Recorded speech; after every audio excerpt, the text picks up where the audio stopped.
Hi everybody, এই ভিডিওতে আমি ডিপ্লোমার প্রিভিয়াস ইয়ারে কোশ্চেন ডিসকাস করছি। একটা যেটা 2023-তে মার্চ এসেছিল, সেই কোশ্চেন একটা, এটা সিএসটি থার্ড সেমের জন্য। তো দেখো এই কোশ্চেনটা কি বলছে, explain different types of operators with example of each. প্রত্যেকটা এক্সট্রা এক্সাম্পল চাইছে, 4 মার্কস দিয়েছে। দেখো এটা খুব লেন্দি কোশ্চেন, যদি এটা পুরোটা একটা 10 মার্কস দিত তাহলে প্রত্যেকটা অপারেটরকে তোমরা ডিটেল ডিসকাস করতে, কিন্তু এটা যেহেতু 4 মার্কস দিয়েছে তো 4 মার্কসের মতো করে আমি অ্যান্সারটা লিখবো। প্রত্যেকটা জাস্ট বেসিক আইডিয়া এবং তার একটা ছোট করে এক্সাম্পল দিলেই হবে, কারণ অপারেটর অনেক আছে। প্রত্যেকটা এক্সাম্পল যদি তোমরা দিতে চাও তাহলে অনেকটা লেন্দি হয়ে যাবে 4 মার্কসের জন্য। মার্কস যদি বেশি থাকতো okay. Write down the example of importing a module in Python. এটাও 4 মার্কস দিয়েছে। তোমরা কি করে মডিউলকে পাইথনে ইম্পোর্ট করবে তার এক্সাম্পল বোঝাতে বলেছে। তো এটা মার্চের 2023 কোশ্চেন, খুব ইম্পর্টেন্ট কোশ্চেনের মধ্যে একটা পড়ে। তো এই কোশ্চেন পেপারগুলো সলভ করলে কি হবে, পুরো সাবজেক্টটা তোমরা ক্লিয়ারলি বুঝতে পারবে এবং তার সাথে কনফিডেন্স আসবে, তোমরা অ্যান্সারগুলো পরীক্ষার হলে করে আসতে পারবে প্রপার ওয়েতে। তো প্রথমে আসছি different types of operator in Python. Operator can be, দেখো অপারেটর ডেফিনিশনটা আগে বুঝতে হবে। Operator can be defined as a symbol. Operator বলতে আমরা একটা সিম্বলকে বোঝাই, which is responsible, যে responsible for a particular operation between two operands. এবার দেখো তো অপারেন্ট বলতে কি বোঝো, অপারেন্ট বলতে যে যেখানে ভ্যালু স্টোর হয় তাকে অপারেন্ট বলছি, সেটা ভেরিয়েবল। তো যে অপারেন্টে ভ্যালুগুলো আছে সেই ভ্যালুগুলোর ক্যালকুলেশন যদি আমি করতে চাই, সেই জন্য একটা সিম্বল আবিষ্কার করা হয়েছে, তাকে বলা হয় অপারেটর। যে অপারেট করবে, অপারেন্টগুলো নিয়ে যে অপারেট করবে। তো operator can be defined as a symbol which is responsible for a particular operation between two operands।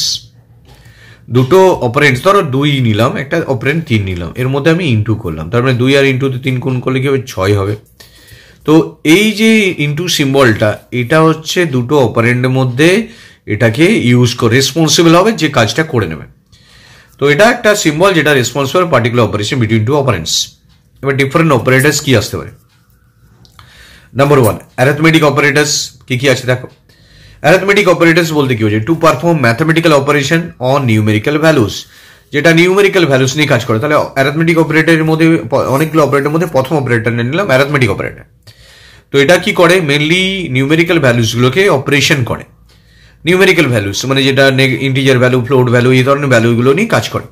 যেমন 10 + 20, মাঝখানে প্লাসটা হচ্ছে অ্যাডিশন। 10 - 20 মাইনাসটা হচ্ছে সাবস্ট্রাকশন অপারেটর। 10 × 20 এটা হচ্ছে মাল্টিপ্লিকেশন অপারেটর। 100/20 এটা হচ্ছে ডিভিশন অপারেটর। 100 mod 20 রিমাইন্ডারটা স্টোর করবে, যেটা হচ্ছে মডিউল অপারেটর। তো মডিউল অপারেটর, তো এটা এই যে অপারেটরগুলো, এইগুলোকে আমরা অ্যারিথমেটিক অপারেটর বলো। অনেক কটা এক্সাম্পল দিয়েছি, আরো কয়েকটা ছিল, এক্সপোনেনশিয়াল আছে, তোমার ইন্টিজার ডিভিশন আছে, বাট আমি সব দিনই কয়েকটা এক্সাম্পল দিয়ে ছেড়ে দিলাম। তো এটা just addition, subtraction, multiplication, division, module, এটা অ্যারিথমেটিক অপারেটর। অ্যারিথমেটিক্যাল নিউমেরিক্যাল ভ্যালুসগুলো যে কাজগুলো করে অ্যারিথমেটিক অপারেটর। সেকেন্ড অপারেটর এসে আছে, তো তোমরা এই নোট ডাউন করে নিও অ্যান্সারগুলো। Relation operator. Relation operator is use to compare the values of two operand. দুটো অপারেন্টের মধ্যে ভ্যালুকে কম্পেয়ার করে, রিলেশন করে। রিলেশন, ধরো দুটো অপারেন্ট নিলাম, কে কার থেকে বড়। রিলেশন মানে কি, রিলেশন সবসময় কে কার থেকে বড় বা সমান, ছোট বা সমান, equal to, not equal to, এইসব চেক করে দুটোর মধ্যে কোনো সাদৃশ্য আছে কিনা। It use to compare values of operand. তাহলে এ গ্রেটার দেন বি মানে কি, এইটা বি এর থেকে বড়। এ লেস দেন বি মানে কি, এটা কি বি, এ কি বি এর থেকে ছোট। এবং মনে রাখবি যে কোনো রিলেশন অপারেটর আইদার ট্রু আর ফলস রিটার্ন করে, বুলিয়ান ভ্যালু রিটার্ন করে। যদি তুমি 2 > 3 চেক করতে চাও তাহলে কেউ বলবে ফলস, তাহলে এটা ফলস রিটার্ন হবে। যদি 3 > 2 করো তাহলে এটা ট্রু রিটার্ন হবে। তো এটা সবসময় একটা ট্রু ফলস রিটার্ন করে। এ ইকুয়াল টু বি যদি কম্পেয়ার করি যে ইকুয়াল কিনা, তাহলে ইকুয়াল টুর জন্য ইকুয়াল টু, দুটো ইকুয়াল টু ইউজ করবো, কম্পেয়ার করলাম সমান কিনা। নট ইকুয়াল টু মানে হচ্ছে আমি চেক করে বলবো দুটো কি সমান নয় কিনা। এ বি এর থেকে দুটো, দেখো শুধু গ্রেটার দেন ইউজ করেছো, শুধু ইকুয়াল টু ইউজ করেছো। এবার দুটো মিলে যদি ইউজ করতে চাও, যে আইদার গ্রেটার দেন হলেও হবে আর ইকুয়াল টু হলেও হবে, তার জন্য এটা হচ্ছে greater than or equal to. দুটোর মধ্যে যে কোনো একটা হলেই এটা কন্ডিশনটা স্যাটিসফাই হবে। A less than equal to B মানে লেস দেন হতে পারে বা ইকুয়াল টু হতে পারে, তার জন্য A less than equal to B. তো এই ধরনের অপারেটর যেটা মেনলি কম্পেয়ার করে দুটো অপারেন্টকে, they are known as relational operator. এবার 3 নম্বর চলছে অ্যাসাইনমেন্ট অপারেটর। দেখো অ্যাসাইনমেন্ট অপারেটর কি করে? Use to assign values to variable, যে কোনো ভেরিয়েবলকে ভ্যালু অ্যাসাইন করে। অ্যাসাইন করার জন্য নর্মালি তো ইকুয়াল টু 10 লিখলাম, তো অ্যাসাইন হয়ে গেল। এবার এই অ্যাসাইনমেন্ট অপারেটরটাকে তুমি অ্যারিথমেটিক অপারেটরের সাথে কম্বিনেশন করে করা যায়। কিরকম? ধরো আমি ইকুয়াল টু a প্লাস 20 লিখতে চাইছি, তো ডেভেলপাররা কি করেছে, এটা এইভাবে লেখা যায় যে a প্লাস ইকুয়াল টু লিখে দাও 20। তার মানে কি, এটা মানেই হচ্ছে a প্রথমে 20 বাড়বে, তারপর এতে স্টোর হয়ে যাবে। তার মানে এতে যা ছিল তার সাথে 20 বেড়ে গিয়ে এতে স্টোর হলো, এই জন্য প্লাস ইকুয়াল টু এটা ইউজ করা যায়। নর্মাল ইকুয়াল টু করলে অ্যাসাইন্ড হয়ে গেল, কিন্তু তুমি যদি ইকুয়াল অ্যাডিশনও করাতে চাও তারপর রেজাল্টে ট্রান্সফার করে দেওয়ার জন্য প্লাস ইকুয়াল টু। তাহলে এ প্লাস ইকুয়াল টু 10 মিন কি হচ্ছে, এতে যা ছিল তাদের সাথে 10 যোগ হয়ে আবার এতে আপডেট হয়ে গেল। এ মাইনাস ইকুয়াল টু, তাহলে এতে যা ছিল মাইনাস হয়ে তারপরে কি আপডেট হয়ে গেল। তার মানে এইভাবে তুমি এ স্টার ইকুয়াল টু 10, তার মানে এ ইকুয়াল টু এ স্টার 10, এর মান 10 মাল্টিপ্লাইড হয়ে গেল। তো এইভাবে তুমি যে কোনো অ্যারিথমেটিক অপারেটরের সাথে ইকুয়াল টুর সাথে ইউজ করতে পারো, মানে আগে অপারেটর তারপর ইকুয়াল টু, তারপর সেটা তার দুটো কাজ হয়ে যায়, এক অ্যারিথমেটিক অপারেটর হয়ে যাবে, তারপর অ্যাসাইনমেন্ট হয়ে যাবে। তো এটাকে বলা অ্যাসাইনমেন্ট অপারেটর। অ্যাসাইন মানে কি, অন্য কিছু ভ্যালুতে দেওয়া। তো এটা তিনটে অপারেটর আমি অলরেডি ডিসকাস করলাম। এবার ধরো নেক্সট অপারেটরটা। তো প্রত্যেকটা অপারেটর তোমরা এখানে আমি একদমই টু দি পয়েন্টে ডিসকাস করছি, যেহেতু 4 মার্কস আছে। নেক্সট হচ্ছে logical operator, 4 number. Logical is use to combine conditional statement. দেখো একটা কন্ডিশন আছে, আরেকটা কন্ডিশন আছে, এটা সত্যি হতে পারে, ওটা সত্যি হতে পারে, এটা মিথ্যে হতে পারে, ওটা সত্যি হতে পারে, সব বিভিন্ন রকম কম্বিনেশন হতে পারে। তো অনেকগুলো কম্বিনেশনকে যদি আমি চেক করতে চাই তখন এইটা ইউজ করবো, কানেক্ট করতে চাই অনেকগুলো কন্ডিশনকে। It is use to combine conditional statements. যেমন অ্যান্ড কি করে, এ অ্যান্ড বি, তার মানে বোঝাতে চাইছে এ বি এর মধ্যে যদি দুটোতেই ট্রু হয় তবেই অ্যান্সারটা হয়ে যাবে ট্রু। এ অ্যান্ড বি তবেই ট্রু হবে। যদি ট্রু ফলসের মধ্যে যে কোনো একটা ফলস হয়ে যায় তাহলে এটা ফলস হয়ে যাবে, মানে হলে দুটোকেই ট্রু হতে হবে, না হলে কিন্তু পুরো জিনিসটাই ফলস হয়ে যাবে। একটা ফলস থাকা মানে ফলস হয়ে গেল অ্যান্ড। অরের ক্ষেত্রে কি হয়, মানে এ আর বি দুটো কন্ডিশন আছে, ধরো এদিকে একটা কন্ডিশন আমি বললাম এর থেকে বড় আর ওর থেকে বড়, দুটোকে এবার কি করো, অর যে কোনো একটা হলেই হবে। মানে ট্রু এর মধ্যেও ট্রু হবে, ট্রু ফলস এর মধ্যেও ট্রু থাকবে, রেজাল্টটা ফলস ট্রু থাকলেও ট্রু, আর ফলস থাকলে একমাত্র ফলস হয়ে যাবে।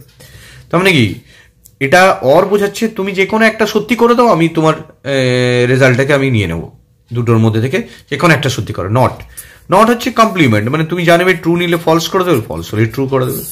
মানে তুমি একটা কন্ডিশন ট্রু নিয়েছো, তাহলে সেটা জিজ্ঞেস করছে নট ট্রু, তাহলে নেবো, না হলে নেবো না। এবার হচ্ছে 5 নম্বর, bitwise operator. Bit by bit যদি কাজ করাতে চাই, বিট বাই বিট মানে বাইনারি নাম্বারসগুলোকে নিয়ে বিট বাই বিট কাজ করাতে চাই, তাহলে bitwise operator use to perform bit by bit operation. Mainly bit by bit অপারেশনগুলো করার জন্য বিট ওয়াইজ অপারেটর ইউজ করি, যেখানে মেনলি যেমন বাইনারি নাম্বার, ধরো একটা নাম্বার নিলাম 1001, আর একটা নিলাম 1110, এদের মধ্যে বিট বাই বিট। তখন বিট বাই বিট করতে গেলে তাহলে এই অপারেটরগুলো ইউজ করি। যেমন এটা হচ্ছে বাইনারি অ্যান্ড, নর্মাল অ্যান্ডে হচ্ছে কানেক্ট করলো, কিন্তু বাইনারি অ্যান্ড অ্যাম্পারস্যান্ড ইউজ করছি, তার মানে এ অ্যাম্পারস্যান্ড বি। তার মানে এটা কি করছে, বিট বাই বিট অপারেশন করতে হেল্প করবে। অ্যান্ড এর নিয়ম কি, দুটো 1 হলে 1 হবে, এটা যেমন 1 ইজ, এটা 0, এটা 0, এটা 0, এটা 1, তার মানে অ্যান্সারটা হয়ে যাবে এটা, যদি অ্যান্ড করা হয়। আর যদি অর করা হয়, ধরো এটা নাম্বারটা দিয়েছে, এটা আমি অর করছি 1110, অর করলে যে কোনো একটা 1 হলেই 1 অরের ক্ষেত্রে। অরের সিম্বলটা হচ্ছে ভার্টিক্যাল বার। নেগেশন মানে এক্সর, নেগেশন আছে, এক্সর আছে। তো এক্সরের ক্ষেত্রে কি হবে, ধরো 0011110, এক্সর হচ্ছে সেম ইনপুট হলো 0, ডিফারেন্ট ইনপুট হলো 1, ডিফারেন্ট হলে 1, ডিফারেন্ট বলতে কি 0 আর 1 ডিফারেন্ট, তাই 1, ডিফারেন্ট সেম, 1 দুটোই সেম জিনিস, তা 0, সেম হলে 0, ডিফারেন্ট হলে 1, তো এক্সর। নেগেশন মানে তুমি যা দেবে, ধর এটা নিলে 1110, তো এটাকে কমপ্লিমেন্ট করে দেবে 0001। তো নেগেশন মানে হচ্ছে নেগেটিভ, যেটা 0 সেটা 1, 1টা 0। এবার হচ্ছে শিফট অপারেটর। দেখো 6 নম্বর অপারেটর, প্রত্যেকটা অপারেটরে একটা করে সিম্পল এক্সাম্পল দিয়েছি। শিফট অপারেটর কি করে, শিফটিং করে, শিফটিং অফ ভ্যালুস। কিভাবে শিফট করে, শিফট বলতে কি বুঝি, ধরো আমি এখানে আছিলাম, লেফটে ছিলাম, রাইটে যেতে চাই, লেফট থেকে রাইটের দিকে যেতে চাই, আবার ডেটাগুলোকে সরিয়ে দিতে চাই, শিফট করতে চাই। আবার যদি ধরো এখানে এটা হচ্ছে এলে ছিলাম, এটা আরে ছিলাম, এবার ধরো আর থেকে লেফটের দিকে যেতে চাই, তাহলে দুই ধরনের শিফট হতে পারে। একটা হচ্ছে লেফট শিফট, যেটা লেফটের দিকে শিফট হচ্ছে, সেটা রাইট থেকে লেফটের দিকে শিফট হচ্ছে, লেফট শিফট। আর একটা হচ্ছে রাইট শিফট, যেটা রাইটের দিকে শিফট হচ্ছে। তো লজিক্যালি লেফট শিফট আর logically right shift. Left shift সবসময় রাইট থেকে লেফটের দিকে যাবে, আর রাইট শিফট হচ্ছে লেফট থেকে রাইটের দিকে যাবে, যেদিকে যাবে সেই অনুযায়ী নাম। রাইট শিফট তার মানে তুমি উল্টো দিকে আছো তবে তো রাইট শিফট হবে, লেফটে আছো বলে রাইটের দিকে যাবে, আর যদি রাইটে থাকো তবেই তো লেফটের দিকে যাবো। তাহলে নামটা যে অনুযায়ী হবে তার উল্টো দিক থেকে শিফট হবে। মানে দেখো এদিকে লেস দেন শিফট, তার মানে কি আমি লেফটের দিকে যেতে চাইছি, লেফট তো এইদিকে, তাহলে আছো কোথায়, রাইটে আছো তবেই না লেফটের দিকে যেতে পারবে। তারপরে যেই দিকে আছি তার উল্টো দিকে আমি সেটা পৌঁছাবো, সেই অনুযায়ী নামটা তৈরি করা হয়েছে যাতে তোমাদের ইজি মনে থাকে। তাহলে এটা 6 নম্বর হয়ে গেল। এবার দেখো নেক্সট 7 নম্বরে প্রত্যেকটা অপারেটর সম্বন্ধে আমি এখানে ডিসকাস করেছি। আইডেন্টিটি অপারেটর, আইডেন্টিটি অপারেটর কি করে, আইডেন্টিটি চেক করে যে দুটো সেম জিনিস কিনা। যেমন ইজ নট, যেমন এ বি দুটোকে চেক করছে, এ বি যদি সত্যি হলে ট্রু দেবে, নাহলে নট হলে মিথ্যে দেবে। আইডেন্টিটি চেক করবে দুটো কি সেম আইডেন্টিটি, সেম ধরনের আইডেন্টিটি, তার মধ্যে ভ্যালুসগুলো নিয়ে চেক করবে। অ্যাকচুয়ালি এ আর বি দুটো ইন্টিজার এবং তার মধ্যে ভ্যালুসগুলো আছে same identity. Membership operator, membership mini হচ্ছে কোন একটা পার্টিকুলার ভ্যালু ওর মধ্যে আছে কি নেই, ওর মেম্বারকে বিলং করে কি করে না। এটা মেনলি লিস্ট, ডাবল সেট এদের ক্ষেত্রে ইউজ করা হয়। ইন বা স্ট্রিং এর ক্ষেত্রেও ইউজ করতে পারে, কোনো একটা ক্যারেক্টার স্ট্রিং এর মধ্যে আছে কি নেই, তো যেগুলো সিকোয়েন্স ফলো করে সেই ডেটা টাইপগুলোর ক্ষেত্রে এটা ইউজ হয়। মেম্বারশিপ অপারেটর মেনলি হচ্ছে ইন, যেমন ইন এখানে ইউজ করে, যে ধরনের একটা লিস্টের মধ্যে আছে এল ইকুয়াল টু 1 2 3 4 আছে, এবার আমি চাইছি এটা ইফ 3 ইন এল, চেক করে বলবে যে এটা আছে কি নেই, তাহলে এখানে প্রিন্ট আমি বললাম অ্যাভেলেবেল, তো এখানে লিখে দিলাম মেসেজ দিলাম অ্যাভেলেবেল, যদি থাকে তাহলে অ্যাভেলেবেল বলবেন, না হলে নট অ্যাভেলেবেল, তাহলে এলস নট অ্যাভেলেবেল। তো আমি ইজিলি এখানে এই ধরনের সার্চিংগুলো করাতে পারি। নট অ্যাভেলেবেল, নট এক্সিস্ট, তো ধরো আমি একটা অন্য একটা নাম্বার নিলাম, এখানে এটা 5 ইন এল, যদি ন তাহলে এখানে চলে আসবে। আবার নট ইনও করতে পারো, যদি চেক করতে আছে কি নেই এরকম চেক করতে চাও, নট ইন, আর ইন হলে আছে চেক করতে চাও তাহলে ইন নট ইন। আর একটা টার্নারি অপারেটর, টার্নারি অপারেটর কি করে, এটা হচ্ছে তিনটে, এখন অব্দি যা যা দেখলে মেনলি যে দুটো অপারেন্ট লাগছে, এখান থেকে 3টে অপারেন্ট লাগবে। কিরকম, টার্নারি বলতে 3টে অপারেন্ট, টার্নারি, তো 3টে অপারেন্ট লাগবে। কিভাবে কাজ হয়, এ ধরো এখানে 10 রাখছি, বি 20 রাখছি, তাহলে আমি সি এর মান পেতে চাইছি, তাহলে সি একটা অপারেন্ট, বি আজ কন্ডিশনটা স্যাটিসফাই করছে, দেখো কিভাবে, এ বি সি 3জন লাগলো এখানে, ধরো এখানে এ গ্রেটার দেন বি, তাহলে প্রথমে চেক করলো এটা এ গ্রেটার দেন বি কিনা। এটা টার্নারি অপারেটর এইভাবেই কাজ করে, ইফ। তো এখানে কি করছি, এ 10 বি 20 রাখছি, জিজ্ঞেস করছি সি এর মান প্রিন্ট এ হবে যদি এ গ্রেটার দেন বি হয়, 10 কি 20 চেয়ে বড়, যদি 10 20 থেকে বড় হতো তাহলে সি এর মান এটা হতো, মানে এইটা তখন প্রিন্ট হতো, না হলে কি হবে বিটা প্রিন্ট হবে। তার মানে কি এটা দেখো দুটো নাম্বারের মধ্যে ম্যাক্সিমাম নাম্বারটা ইজি হয়ে যাবে। তো এই 10 রেখেছি, বি 20 জিজ্ঞেস করছে এই 10 কি 20, নো মিন ফলস। আর আমরা জানি ইফের যদি কন্ডিশন স্যাটিসফাই হয় তাহলে এইটা হবে, আর যদি স্যাটিসফাই না হয় তাহলে এইটা হবে। এর মানে কি 3টেকে নিয়ে ডিল করছি, তার মানে কি 10 20 থেকে বেশি নয়, নো হয়েছে, তার মানে কি এখানে গেছে, তাহলে বিটা প্রিন্ট হবে, সি এর মান পেয়ে যাবে, প্রিন্ট এটা প্রিন্ট হয়ে গেল। তো এইভাবে আমি অ্যাসাইন করতে পারি। তো এটাকে আমি প্রিন্ট মেসেজও না করে ডাইরেক্টলি আমি এটা এরকম করলে ভালো হতো, C equal to normally A if A greater than B assign করে দিতাম জাস্ট, তারপরে প্রিন্ট করাতাম এলস বি, তার মানে এখানে প্রিন্ট করতাম, প্রিন্ট লার্জেস্ট ইজ, এটা বেশি বেটার হতো, লার্জেস্ট ইজ সি। দেখো সি ইকুয়াল টু এ হবে যদি এ গ্রেটার দেন বি হয়, এখানে যেহেতু ডাইরেক্টলি প্রিন্ট করিয়ে দিচ্ছি তাহলে এটা সিটা অ্যাসাইন করার কোনো প্রয়োজন নেই, কারণ তাহলে সেক্ষেত্রে সিটা না ইউজ করলেই ভালো হতো। প্রিন্ট এ যদি এ গ্রেটার দেন বি হয় তাহলে প্রিন্ট হবে, না হলে এটা হবে, তো প্রিন্টটা তো ডাইরেক্ট করাচ্ছি, এখানে কি হচ্ছে অ্যাসাইন করছি। সি ইকুয়াল টু এ কখন হতো, যদি এ গ্রেটার দেন বি হয়, আর না হলে কি হতো, বি হতো, সি ইকুয়াল টু বি হতো। তার মানে ধরো 20 আর 10 নিয়েছি, 20 গ্রেটার দেন 10, হ্যাঁ তাহলে সি এর মান হচ্ছে 20 হয়ে যেত, প্রিন্ট হতো লার্জেস্ট ইজ 20। তো এইভাবে তুমি এই টার্নারি অপারেটরটা ইউজ করতে পারো। তো এখানে আমি টার্নারি অপারেটরগুলো ডিসকাস করলাম। তো এখানে আমি সবকটা অপারেটর ডিসকাস করলাম, তাহলে কি কি ডিসকাস করলাম একবার বলে দিই তোমাদের, প্রথম দিকে শেষ হলি। অ্যারিথমেটিক অপারেটর ডেফিনিশন দিলাম, এক্সাম্পল দিলাম। নেক্সট হচ্ছে আমি আসলাম রিলেশন অপারেটর ডেফিনিশন দিলাম, এক্সাম্পল দিলাম। Assignment operator, assignment definition, example. Programming example দরকার নেই, just normally identity operator, membership operator, ternary operator, আরও কিছু অপারেটর যেগুলো ছিল সেগুলো সবই ডিসকাস করলাম। Logical operator, bitwise operator, shift operator, তো এগুলো ডিটেল আলাদা করে শর্ট নোট এসে যায় অনেক সময়, তখন তোমার এটা ডিটেল অ্যান্সারগুলো লিখতে হবে, প্রত্যেকটা প্রোগ্রামিং দিয়ে দেখাতে হবে। বাট এখানে যেহেতু 4 মার্কসের আছে, জাস্ট সিম্পলি তাদের নামগুলো এবং কী কাজ করে সেটা দিয়ে ছেড়ে দিলাম। তো এটা গেল একটা অপারেটরের কোয়েশ্চেনটা। এবার দেখো সেকেন্ড কোয়েশ্চেনটা কি ছিল। সেকেন্ড কোয়েশ্চেনটা ছিল কি করে আমরা মডিউলকে ইম্পোর্ট করব। Write down the example of importing a module in Python. পাইথনে কি করে আমরা মডিউলকে ইম্পোর্ট করব। Python module can get access to code from any another module. ধরো আমি একটা জায়গায় কিছু রেখেছি, সেই জায়গাটাকে আমি ব্যবহার করতে চাই, তো একটা যে কোনো ফাংশন বা অন্য একটা মডিউল থেকে অ্যাক্সেস করতে পারো। তো Python module can get access to code from another module by importing the file function using import. একটা ইম্পোর্ট কিওয়ার্ড ইউজ করে আমি কোনো একটা ফাংশনকে নিয়ে অ্যাক্সেস করতে পারি। তো এটাকে বলা হয় পাইথন মডিউলের কনসেপ্টে যে আমরা ইম্পোর্ট কি ইউজ করতে হবে। ইম্পোর্ট ইউজ করলে তবে আমি এক জায়গা থেকে অন্য জায়গায় কোনো একটা মডিউলকে নিয়ে কাজ করতে পারি। তো Python module can get access to code from another module by importing the functions using import. তো এখানে কি করতে বলেছে, ইম্পোর্টটা কিভাবে হবে দেখো, একদম আমি এই স্টেপ দিয়ে দেখাচ্ছি তোদের কিভাবে করবে। প্রথম স্টেপ 1-এ একটা প্রথমে ফাইল ক্রিয়েট করলে পাইথনে, যে নাম দিলে ধর ক্যালকুলেটর ডট পাই, যে কোনো নাম তোমরা দিতে পারো, আমি এটা নাম দিয়েছি ক্যালকুলেটর ডট পাই। তো এখানে আমি কিছু ফাংশন ডেফিনেশন রেখেছি।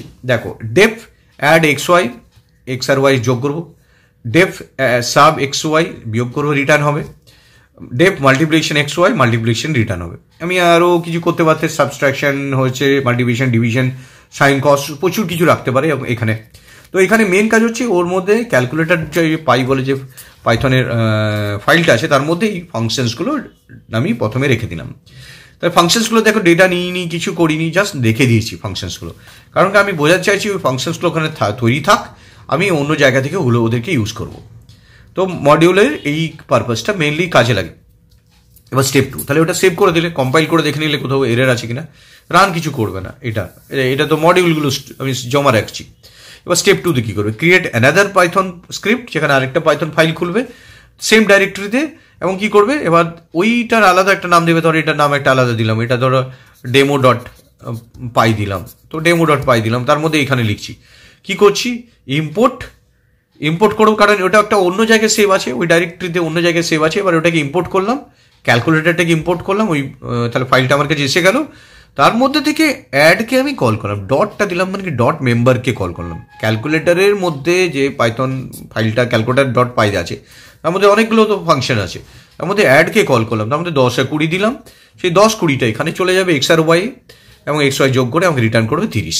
এবার তুমি ভাবছো 10-20 ফিক্স করে দিলাম, আমি কি নিতে পারি? হ্যাঁ, এখানে তুমি যে কোনো ভেরিয়েবলে নাও না, একটা এম বলে একটা ভেরিয়েবল এন বলে এমএন এখানে রেখে দাও, সেটাকে অ্যাড করলে এখানে স্টোর হয়ে যাবে প্রিন্টে, তো প্রিন্ট হয়ে যাবে। তো নর্মালি এইভাবে আমি এই প্রোগ্রামটা এখানে করতে পারছি। তার মানে কি, আমি প্রথমে কি করলাম, একটা জায়গায় সব ফাংশনসগুলো তৈরি করলাম এবং আলাদা জায়গায়। এবার তোমরা ভাবছো এখানে স্যার আমি কি সাবটা কল করতে পারতাম? হ্যাঁ, তুমি আরও করো, ক্যালকুলেটর ডট সাব, যে কোনো দুটো ভ্যালু দিয়ে পাস করাও, সেটা প্রিন্ট করাও, মাল্টিপল যা যা জিনিস আছে সেগুলোকে তুমি ইউজ করতে পারো। এবার আরেকটা তুমি ধরো আরেকটা নাম দিলে ডেমো 1 ডট পাই, সেখানেও ইম্পোর্ট করলে সেখানে ইউজ করতে পারো। নাকি মডিউলের সুবিধে কি, একটা জিনিস তৈরি করে রাখলাম এক জায়গাতে, তুমি অন্য একটা পাইথনের প্রোগ্রাম থেকে সেগুলোকে ইম্পোর্ট করে বারবার ইউজ করতে পারো। তাহলে কি হলো, কোনো একটা জিনিস যদি তৈরি থাকে রেডিমেড, সেই জিনিসটাকে আমি যে কোনো জায়গা থেকে জানি যে ওখানে তৈরি আছে, আমি ব্যবহার করব, বারবার সেই জিনিসটাকে নতুন করে তৈরি করার প্রয়োজন নেই। এটাই তো সুবিধা, রিউজেবিলিটি। তো আমি বারবার আমি কেন তৈরি করবো একই জিনিসকে, আমি যদি এক জায়গায় তৈরি করে রাখি, আমি জানি ওখানে আছে, নামটা দিলাম, ওখান থেকে ব্যবহার করে নিলাম। That is the main purpose of module. এবার আরও কিছু ওয়ে আছে যেখানে আমি মডিউল ক্রিয়েট করে অ্যাক্সেস করতে পারি। দেখো, there are different ways to import module, এগুলো প্রত্যেকটা অ্যান্সার তোমরা লিখে নিও। 1 নম্বর 3টে ওয়ে দিয়েছি আমি এখানে। নম্বর কি, ফ্রম ডট ডট ইম্পোর্ট, এটাকে ইউজ করতে পারো। ফ্রম ডট ডট ইম্পোর্ট এটা কি করে, ফর ইম্পোর্টিং স্পেসিফিক ফাংশন। তোমার যদি মনে হয় না 3টে ফাংশন ছিল, অ্যাডিশন, সাব, মাল্টিপ্লিকেশন, আমি শুধু একটাকে আমার ইম্পোর্ট করব। এখানে কি করলো, ক্যালকুলেটর করলে কি হয়, সব কটা চলে আসে। নর্মালি যখন এখানে আমি ক্যালকুলেটর ইউজ করলাম, ইম্পোর্ট ক্যালকুলেটর করলাম, সব চলে আসলো। কিন্তু আমি যদি স্পেসিফিক তোমার চাই, ধরো আমি পার্টিকুলারলি চাইছি আমি একটাকে, তো তখন আমি ইম্পোর্ট করে একটাকে আমি নাম দিতে পারি। ধরো ফ্রম, তখন দিতে হবে ফ্রম ক্যালকুলেটর থেকে ইম্পোর্ট অ্যাড, কমা দিয়ে সাবও দিতে পারো, তাহলে সাবটাও চলে আসবে। যতগুলো আছে কমা দিয়েও করতে পারো। স্পেসিফিক মানে আমি চাইছি স্পেসিফিক অ্যাডটাকে, ক্যালকুলেটর যে আমি পাই বলে যে ফাইলটা তৈরি করেছি তার মধ্যে থেকে অ্যাডটাকে ইনপুট করতে। এবার তুমি এখানে দেখো, অ্যাড যদি কল করো, এবার তুমি ধরো ক্যালকুলেটর ডট কল করতে হচ্ছে না, ডাইরেক্টলি অ্যাড 1020 করে দিলাম। ধরো অ্যাডটা তো অ্যাড হয়ে গেল, এখানে 1020 করে দিলাম, কল হয়ে যাবে। এটার ক্ষেত্রে দেখো তুমি কি করতে হয়েছিল, এখানে ক্যালকুলেটর ডট অ্যাড করে করতে হয়েছিল, যেহেতু আমি ক্যালকুলেটর নাম দিয়ে ছেড়ে দিয়েছি। তাহলে এইভাবে এটা এদের ক্ষেত্রে যেহেতু অ্যাড করেছে এখানে, তাহলে শুধু অ্যাডটা এর মধ্যে চলে এসছে, আমার ইম্পোর্টেড হয়ে গেছে আমার এর কাছে। অ্যাডটাকে আমি এখানে শুধু 1020 দিলাম, এটা প্রিন্ট করিয়ে দেবো। তো এখানেই রিটার্ন হয়ে যাবে, তোমরা অন্য ভ্যালু নিয়েও কল করতে পারো। তাহলে এটা একটা ওয়ে। সেকেন্ড ওয়েটা দেখো, ফ্রম ইম্পোর্ট স্টার। তো এটা কি করে, ফর ইম্পোর্টিং অল অ্যাট্রিবিউট, সব কটাকে যদি আনতে চাও একসাথে, তুমি জানোই না কি ওর ভিতরে কি কি আছে, তুমি শুধু জানো মডিউলটার নাম কি, মডিউলটার নাম হচ্ছে ক্যালকুলেটর। তো ওর মধ্যে যা আছে তুমি আলাদা আলাদা করে জানোই না, তাহলে স্টার ইউজ করবে। তাহলে ফ্রম ক্যালকুলেটর ইম্পোর্ট স্টার, সব এসে যাবে। ফ্রম ক্যালকুলেটর ইম্পোর্ট স্টার্ট করলে সব এসে যাবে। এবার তুমি প্রিন্ট করো, অ্যাডটাকে কল করো 1020 অ্যাক্সেস করতে পারবে। তুমি যদি সাবকে কল করো, সাব 1020 অ্যাক্সেস করতে পারবে। তো ওর মধ্যে যা যা আছে সব অ্যাক্সেস করতে পারবে। তো এটাকে স্টার, স্টার মানে অল। এবার তুমি যদি চাইতো না আমি ক্যালকুলেটর যে মডিউলটা আছে সেটা নতুন নাম দিয়ে দেবো, তাহলে ইম্পোর্ট ক্যালকুলেটর অ্যাজ ক্যাল নাম দিয়ে দিলাম, এটা রিনেম হয়ে গেল। মানে কি, অরিজিনালি ক্যালকুলেটর ডট পাই ছিল, কিন্তু আমার এই প্রোগ্রামের জন্য আমি সেটাকে ক্যাল নামে তৈরি মডিউলটা নতুন রিনেম করলাম অ্যাজ ক্যাল এই প্রোগ্রামটার জন্য। এবার ক্যাল ডট অ্যাড 1020, এবার ক্যালকে দিয়ে ডট দিয়ে অ্যাডকে কল করলাম। যেমন এবার তুমি যদি ক্যাল ডট সাব কল করতে পারো। তা তিনটে ওয়ে দেখলে ভালো করে বোঝো জিনিসগুলো। প্রথমটাতে আমি স্পেসিফিক যদি কাউকে অ্যাড করতে চাই, জানি যে মডিউলের মধ্যে এতজন আছে, তার মধ্যে এইটাকে আমার দরকার, ওটাকে করলাম। তাহলে ফ্রম ক্যালকুলেটর ইম্পোর্ট অ্যাড, তাহলে অ্যাডটা কল করে দিলাম। অ্যাডটাকে নিয়ে কাজ করলে তুমি ভ্যালু প্যারামিটার নিলে 10-20 এখানে ফিক্স করে দিয়েছি, ছোটো এক্সাম্পল দিয়েছি, তুমি অন্য ভ্যালু নিয়ে সেটা কল করতে পারো। এখানেও কী করছি, যদি সব কটাকে আনতে চাই যা যা আছে, তাহলে স্টার ইউজ করবো। আর যদি তুমি চাইছো না ওই নামটাকে আর ব্যবহারই করবো না, আমি নতুন নাম দেবো, তাহলে এখানে রিনেম করলে ইম্পোর্ট ক্যালকুলেটর অ্যাজ ক্যাল, তারপর ক্যাল ডট করলে, তো এটাকে কল করলে। তো সেইভাবে আমি এই কাজগুলো করতে পারি। তো এই হচ্ছে different ways to import modules. তো এটা খুব ইম্পর্টেন্ট কোয়েশ্চেন, প্রত্যেকটা অ্যান্সার তোমরা ভালো করে এটা দেখে নিও, লিখে নিও। এই কোয়েশ্চেন্সগুলো বারবার রিপিট করতে পারে, এবং সবচেয়ে সুবিধা কি, কোয়েশ্চেন পেপারগুলো সলভ করলে পুরো সাবজেক্টের সম্বন্ধে তোমাদের আরও ডিটেল নলেজ হয়ে যাচ্ছে, এবং কোয়েশ্চেন্সটা কীভাবে আসছে সেটা বুঝতে পারছো। তো এখানে আমি দুটো কোয়েশ্চেন ডিসকাস করলাম, operators and how to import A module in a Python. So thank you very much for watching this video.